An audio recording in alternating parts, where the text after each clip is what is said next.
ಅಖಿಲ ಭಾರತ ವೀರಶೈವ ಲಿಂಗಾಯತ ಮಹಾಸಭಾ ಮಾಜಿ ಅಧ್ಯಕ್ಷರು ಮಾಜಿ ಸಚಿವ ಹೋರಾಟಗಾರ ಭೀಮಣ್ಣ ಖಂಡ್ರೆ ಅವರ ಅಂತಿಮ ದರ್ಶನಕ್ಕೆ ವಿವಿಧ ಗಣ್ಯರು ಆಗಮಿಸ್ತಾ ಇದ್ದಾರೆ.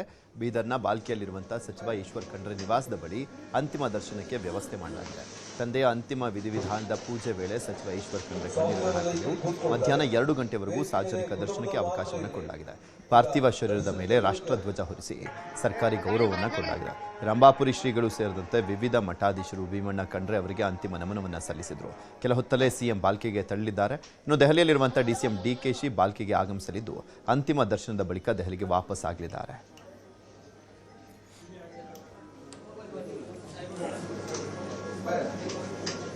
ಇನ್ನು ತಂದೆ ಭೀಮಣ್ಣ ನೆನೆದು ಈಶ್ವರ್ ಖಂಡ್ರೆ ಅವರು ಕಣ್ಣೀರನ್ನು ಹಾಕಿದ್ದಾರೆ. ಶತಾಯುಷಿ ಸ್ವತಂತ್ರ ಹೋರಾಟಗಾರರಾದಂತಹ ಭೀಮಣ್ಣ ಖಂಡ್ರೆ ಅವರಿಂದು ಎಲ್ಲರನ್ನ ಅಗಲಿದ್ದಾರೆ. ಈಗ ಮಾತಾಡೋಕ್ಕೆ ಸಚಿವರಾದಂಥ ಈಶ್ವರ್ ಖಂಡ್ರೆ ಅವರನ್ನೇ ಮಾತಾಡ್ಸೋಣ. ಇವತ್ತು ಏನೇನೆಲ್ಲ ಇದೆ ಸರ್ ಗೆಸ್ಟ್? ಈಗ ಶತಾಯುಷಿ ಆದಂಥ ಭೀಮಣ್ಣ ಖಂಡ್ರೆ ಅವರು ಅಗಲಿದ್ದಾರೆ ತಂದೆಯವರು. ಇವತ್ತಿನ ಕಾರ್ಯಕ್ರಮ ಏನೇನು ನಡೆಯುತ್ತೆ? ಎಷ್ಟು ಗಂಟೆಗೆ ಇದು ಅಂತಿಮ ದರ್ಶನ? ಅಂತಿಮ ದರ್ಶನ 5 ಗಂಟೆ ಮತ್ಲಬ್ ಅವರ ಅಂತ್ಯಕ್ರಿಯೆ 5 ಗಂಟೆಗೆ ಆಗುತ್ತೆ. ಇವತ್ತು ನಮ್ಮ ಮನೆ ಪಕ್ಕದಲ್ಲಿ ಸಾರ್ವಜನಿಕರಿಗಾಗಿ ಇಡಲಾಗುವುದು. ಮತ್ತು 2 ಗಂಟೆಗೆ ಮೆರವಣಿಗೆ ಪ್ರಾರಂಭ ಆಗ್ತದೆ. 4 ಗಂಟೆಗೆ ಅಲ್ಲಿ ಮುಟ್ಟಿ 4 ಗಂಟೆಯಿಂದ 5 ಗಂಟೆವರೆಗೆ ವಿಧಿವಿಧಾನ ಮುಗಿಸಿ ಅವರ ಅಂತ್ಯಕ್ರಿಯೆ 5 ಗಂಟೆಗೆ ಜರುಗುತ್ತದೆ. ಸರ್ ಸಿಎಂ ಅವರು ಎಷ್ಟು ಗಂಟೆಗೆ ಬರ್ತಾರೆ ಸರ್? ಸಿಎಂ ಸರ್ ಅವರು ಸುಮಾರು 4 ಗಂಟೆಗೆ ಇಲ್ಲಿಗೆ ಬರ್ತಾರೆ ಅನ್ನುವಂಥ ಒಂದು ಅವರ ಪ್ರವಾಸ ಕಾರ್ಯಕ್ರಮ ಇದೆ. ಸರ್ ಈ ಭಾಗಕ್ಕೆ ಸಾಕಷ್ಟು ಹೋರಾಟನ ಮಾಡಿದರು, ಸ್ವತಂತ್ರ ಹೋರಾಟಗಾರನ ಮಾಡಿದರು. ಈಗ ಅವರು ನಮ್ಮನ್ನು ಅಗಲಿದ್ದಾರೆ ಎಲ್ಲರನ್ನೂ ಕೂಡ. ಅವ್ರ ಜೀವನವೇ ಹೋರಾಟಮಯ ಜೀವನ. ಬಾಲ್ಯದಿಂದಲೇ ಅವರು ಅನ್ಯಾಯದ ವಿರುದ್ಧ, ಮೌಢ್ಯತೆ ವಿರುದ್ಧ, ಅಸಮಾನತೆ ವಿರುದ್ಧ ಹೋರಾಟ ಮಾಡುವಂಥವ್ರು. ಜಾತೀಯತೆ ವಿರುದ್ಧ ಹೋರಾಟ ಮಾಡಿದ್ದಾರೆ, ಅಸ್ಪೃಶ್ಯತೆ ವಿರುದ್ಧ ಹೋರಾಟ ಮಾಡಿದ್ದಾರೆ. ಈ ಭಾಗದಲ್ಲಿ ಯಾವುದೇ ಶಾಲಾ ಕಾಲೇಜುಗಳು ಇಲ್ಲದೇ ಇರುವಂಥ ಸಂದರ್ಭದಲ್ಲಿ ಅವರ ಗುರುಗಳಾದಂಥ ಲಿಂಗಿಕೆ ಚನ್ನಬಸವ ಪಟ್ಟದೇವರ ಸಾನ್ನಿಧ್ಯದಲ್ಲಿ ಅನೇಕ ಶಾಲಾ ಕಾಲೇಜುಗಳನ್ನು, ವಸತಿ ನಿಲಯಗಳನ್ನು ಪ್ರಾರಂಭ ಮಾಡಿ ಈ ಭಾಗದ ಮಕ್ಕಳಿಗೆ ಗುಣಾತ್ಮಕ ಶಿಕ್ಷಣ ಕೊಡಲಿಕ್ಕೆ ಭಾಳಷ್ಟು ಶ್ರಮ ಮಾಡಿದ್ದಾರೆ. ರೈತರಿಗಾಗಿ ದುಡಿದಿದ್ದಾರೆ.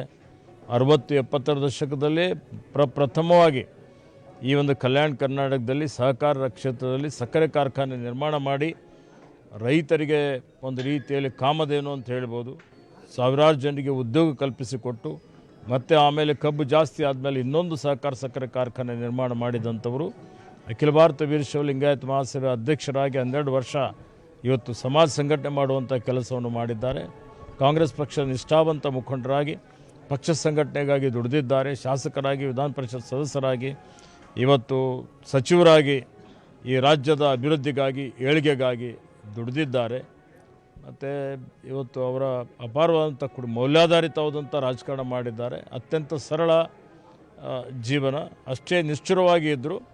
ಅವರ ತತ್ವ ಸಿದ್ಧಾಂತಗಳಿಗೆ ಯಾವತ್ತಿಗೂ ಹೊಂದಾಣಿಕೆ ಮಾಡಿಕೊಂಡಂಥವರಲ್ಲ. ಇದ್ದದ್ದು ಇದ್ದ ಹಾಗೆ ನೇರ ನಡೆ ನುಡಿ, ನಿರ್ಬಿಡೆ ನಿರ್ಭೀತಿಯಿಂದ ಅವರು ಇವತ್ತು ಅವರ ಜೀವನ ಪರ್ಯಂತ ಇವತ್ತು ಕೆಲಸ ಕಾರ್ಯವನ್ನು ಮಾಡಿದ್ದಾರೆ. ಅವರು ಹೇಳಿದ್ದು ರಾಜಕೀಯ ಅಂದರೆ ಸಮಾಜ ಸೇವೆ ಅಂತೇಳಿ ಹೇಳಿ. ಇವತ್ತಿನ ಕಾಲದಲ್ಲಿ ರಾಜಕೀಯ ಕಲುಷಿತ ಆಗಿದೆ. ಅವರು ಯಾವತ್ತಿಗೂ ಅಧಿಕಾರಕ್ಕಾಗಿ ಅಥವಾ ದುರುಪಯೋಗಕ್ಕಾಗಿ ಅಥವಾ ಹಣ ಮಾಡಲಿಕ್ಕಾಗಲಿ ರಾಜಕೀಯ ಮಾಡಬೇಕು ಅಂತ ಹೇಳಿದ್ದಂಥವರಲ್ಲ. ಸೇವೆ ಮಾಡಬೇಕು. ಸಮಾಜದಲ್ಲಿ ಯಾರು ದುರ್ಬಲರಿದ್ದಾರೆ, ಶೋಷಿತರಿದ್ದಾರೆ, ನಿರ್ಗತಿಕರಿದ್ದಾರೆ, ಅವರಿಗೆ ಸೇವೆ ಮಾಡಬೇಕು ಅನ್ನುವಂಥ ರೀತಿಯಲ್ಲಿ ಅವತ್ತು ರಾಜಕೀಯದಲ್ಲಿ ಪಾಲ್ಗೊಳ್ಳಬೇಕು ಅನ್ನುವಂಥ ವಿಚಾರವನ್ನು ಹೇಳಿದ್ದಾರೆ. ಇದು ಏನೆಂದರೆ ಸಚಿವರಾದಂಥ ಈಶ್ವರ್ ಖಂಡ್ರೆ ಅವರ ಮಾತು. ಕ್ಯಾಮರಾ ಪರ್ಸನ್ ಸಂಜು ತಳವಾರ್ ಜೊತೆ ಅರುಣ್ ಕದಂ, ನ್ಯೂಸ್ 18 ಕಲಬುರಗಿ. ಭೀಮಣ್ಣ ಖಂಡ್ರೆ ಅವರು ಅಗಲಿರುವಂಥದ್ದು. ಅವರ ಅಂತಿಮ ದರ್ಶನಕ್ಕೆ ವ್ಯವಸ್ಥೆ ಮಾಡಲಾಗಿದೆ. ಅಂತಿಮ ದರ್ಶನವನ್ನು ಪಡೆದುಕೊಳ್ಳಲಾಗ್ತಾ ಇದೆ. ಇನ್ನೇನು ಕೆಲವೇ ಹೊತ್ತಿನಲ್ಲಿ ಸಿಎಂ ಸಿದ್ದರಾಮಯ್ಯನವರು ಕೂಡ ಹೋಗಲಿದ್ದಾರೆ. ದೆಹಲಿಯಲ್ಲಿರುವಂಥದ್ದು ಡಿಕೆ ಶಿವಕುಮಾರ್ ಅವರು ಕೂಡ ಬಂದು ಅಂತಿಮ ದರ್ಶನವನ್ನು ಪಡೆದು ಮತ್ತೆ ವಾಪಸ್ ದೆಹಲಿಗೆ ತೆರಳಲಿದ್ದಾರೆ.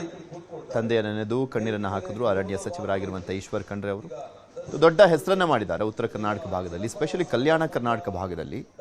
ಇನ್ನು ಸಹಕಾರ ಕ್ಷೇತ್ರ, ಈಶ್ವರ್ ಖಂಡ್ರೆ ಅವರು ಹೇಳಿದಂತೆ ಸಹಕಾರ ಕ್ಷೇತ್ರ ಆಗಿರ್ಬೋದು, ಉದ್ಯೋಗವನ್ನು ಕೊಡಿಸುವಂಥದ್ದಾಗಲಿ, ರಾಜಕೀಯವಾಗಿ, ಸಾಮಾಜಿಕವಾಗಿ, ಶೈಕ್ಷಣಿಕವಾಗಿ ತಮ್ಮದೇ ಆದಂಥ ಸೇವೆಯನ್ನು ಕೊಟ್ಟಿರುವಂಥವರು ಭೀಮಣ್ಣ ಖಂಡ್ರೆ ಅವರು. ಸಮುದಾಯದ ನಾಯಕರು ಕೂಡ ಆಗಿದ್ದಂಥವರು, ಜಾತ್ಯತೀತವಾಗಿ ಇದ್ದಂಥವರು, ಸಾಕಷ್ಟು ಸೇವೆಯನ್ನು ಕೊಟ್ಟಿದ್ದಾರೆ ಭೀಮಣ್ಣ ಖಂಡ್ರೆ. ಶತಾಯುಷಿ ಅವರು 102 ವರ್ಷ ವಯಸ್ಸಾಗಿತ್ತು. 100 ವರ್ಷ ತುಂಬಿದಂಥ ಸಂದರ್ಭದಲ್ಲಿ ಶತಮಾನೋತ್ಸವವನ್ನು ಕೂಡ ಮಾಡಲಾಗಿತ್ತು. ದೊಡ್ಡದಾಗಿ ಫಂಕ್ಷನ್ ಎಲ್ಲ ಮಾಡಲಾಗಿತ್ತು.